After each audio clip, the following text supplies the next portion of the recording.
Aftershocks are rattling Myanmar as rescuers race against time to find survivors from Friday's massive earthquake. The so-called 72-hour golden window for survival is rapidly closing today. The casualties continue to rise, 1,700 killed in Myanmar and at least 18 in neighboring Thailand. And with the fading hopes are sparks of optimism.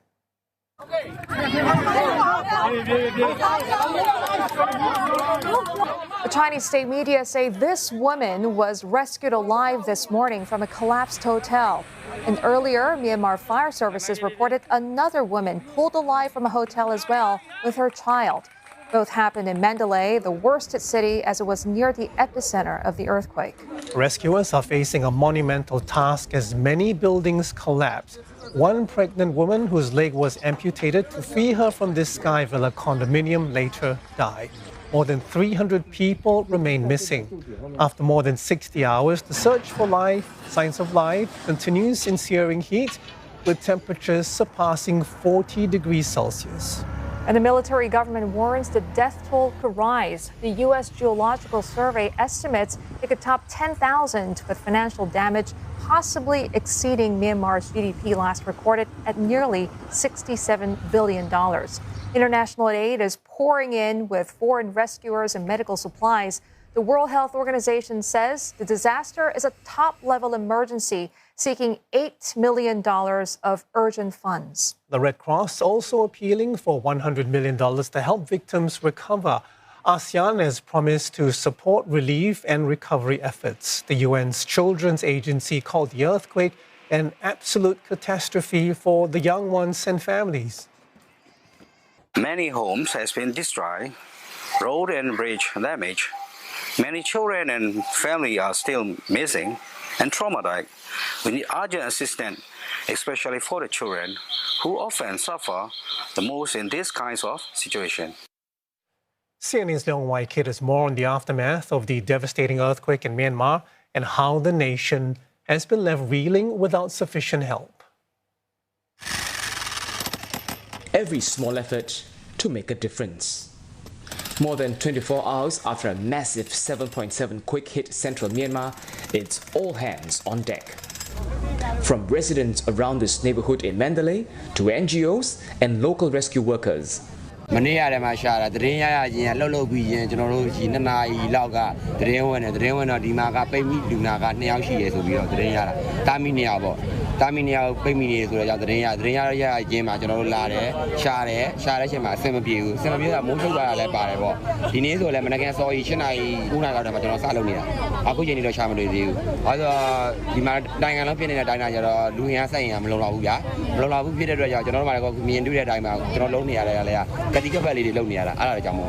Myanmar Army Chief Min Aung Hlaing made a rare plea for international assistance as well as a call for blood donations for patients. The calls were heard loud and clear. Okay, drink. Singapore was among the various ASEAN member states which sent a team of firefighters to Myanmar. The bloc's efforts are led by ASEAN Humanitarian Assistance Center, whose chief is on the ground in the quake-hit country. Myanmar's allies, China, Russia, Belarus, were among those who sent help. Even the junta's opponents are offering a helping hand. In a statement, doctors and civil servants on strike say they are ready to be sent to quake zones provided they won't be arrested by Myanmar's military.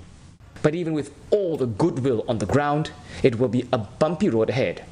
With destruction of roads and bridges, access to the worst hit areas will be slow. And time is running out. But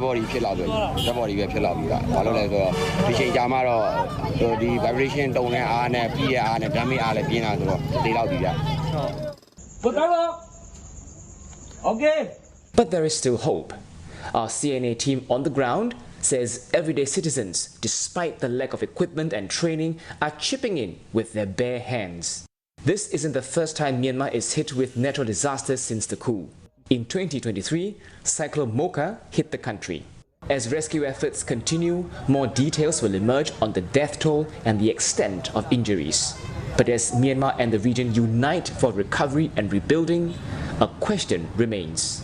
Could this serve as a platform for the country's national reconciliation process? Quake-hit, CNA. And for more on the situation in Myanmar, we're joined by Kara Brink, spokesperson for Partners Relief and Development, an organization that provides emergency relief during crisis events. Kara, I want to first of all thank you very much for joining us at this time of crisis, and also start by asking you about what your team on the ground has been telling you. What have they seen? What have they heard? What are they doing? Is it still a search and rescue operation, despite what we're hearing about time running out? Thank you for having me. Yes, as you guys so accurately covered, there have been extensive search and rescue efforts within the major cities around Mandalay. But there's concern, and where our team is on the ground assessing and responding and speaking with community members is in areas that are having little international attention, especially in southern Shan State, where there's wide-scale damage, but very little is being talked about this area. There's destruction of homes. There have been extensive injuries, and community members are asking for urgently needed supplies such as food, drinking water, access to tarps for shelter, as they struggle to survive in rural areas where other international aid organizations have not been able to reach. Yeah, Kara, reports of the lack of aid from the military government, along with power, water shortages, and disruption to communication networks. I mean, to your knowledge, how are people coping there? I think that we've seen over and over again the resilience of Myanmar's people. They have been experiencing brutal attacks by the Myanmar military for many years. There's a history of 75 years of oppression by the Myanmar military against the people of Myanmar, especially for ethnic minorities and religious minorities.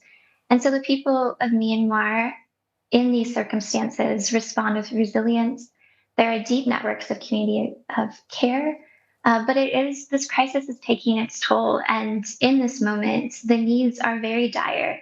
And there's great concern about the junta's ability to meet these needs and respond with empathy to the people of Myanmar in this moment. We have historically seen the junta not respond and meet the needs of their people. We saw it after Cyclone Nargis, when over 100,000 people died, and after Cyclone Mocha, when there was extensive damage and a great cost to life. The Myanmar military was actively blocking access to aid in areas. So the people of Myanmar, while resilient, are very much at risk. I mean, we also understand there are countless trapped and still missing, with the 72-hour critical window nearly closing now. How hopeful is your team on the ground that more survivors could be found? We are hopeful and we are praying. I think there is such a loss of life in earthquakes, and we hope that the scale of the response can increase, that access will be given to allow relief organizations to, come alongside communities in this moment. But it is a scary moment, and there will be loss of life, and a greater loss of life because of the climate of the country. Kara, I just want to circle back to a point you were making about how some areas are not receiving the help they need. And this has been, something that the BBC and other news organizations have been talking about as well. Can you help us explain why it is so difficult to get aid to these worst hit areas? Is it a question of destroyed infrastructure? Is it a question of a lack of awareness? Or are there other factors at play? Yes, I think it's a variety of issues that are compounding. One is that there is destroyed infrastructure. Another is that the military is inhibiting aid getting into places.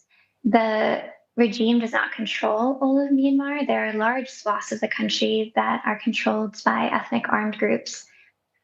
And so you have a lot of checkpoints and difficulty getting across, active conflict zones. We are grateful to have an incredible local team that's made up of local partners and local staff members who are from Myanmar and from the communities that we're working alongside. And so that's really allowed us to have access in some of these really hard to reach areas, especially in rural areas. Right. And I how are think, you? one of the ways the international community. Oh, please carry on. I think one of the greatest ways the international community can come alongside the people of Myanmar in this moment is to really focus on providing support to locally led and grassroots organizations that are spread across the country and can make sure that relief gets directly to the people of Myanmar. Right, Kara, we also know that the military, the junta has asked for international help, but at the same time continues to bomb areas it doesn't control. How is that complicating efforts for your team and other agencies on the ground right now? And how are you, I suppose, getting around and staying safe, your team? I think our greatest protection for our team comes from our widespread community relationships. And so our large network allows there to be really clear communication about where there's military activity and to make sure that our teams can, rapidly move in when they need to and to take routes that are safe. But it is definitely a massive humanitarian risk when the very people who are reeling from this aftermath are also being attacked by the very people, by the very government that claims that they will help them in this moment. And how do you envision the recovery process unfolding in the next few weeks and months? And what sort of challenge do you foresee as aid efforts, transition from rescue to rebuilding? I think one of the greatest challenges is the fact that Myanmar is already deep in a dire humanitarian crisis. Before this earthquake, 1/3 of Myanmar's population was in need of humanitarian aid. And so you have communities that are already struggling to survive in the day-to-day and now are going to face a mammoth effort of needing to rebuild. I know that our team, we stay alongside communities and will be continuing to listen to their needs and see how we can work to rebuild and help them continue to find the thriving that they deserve. But it's very real that the junta historically has impeded efforts for rebuilding and that the people of Myanmar will have a very difficult road ahead. All right, Kara, we'll have to leave it at that for now. We thank you very much for your time and for your thoughts. Kara Brink is spokesperson for Partners Relief and Development.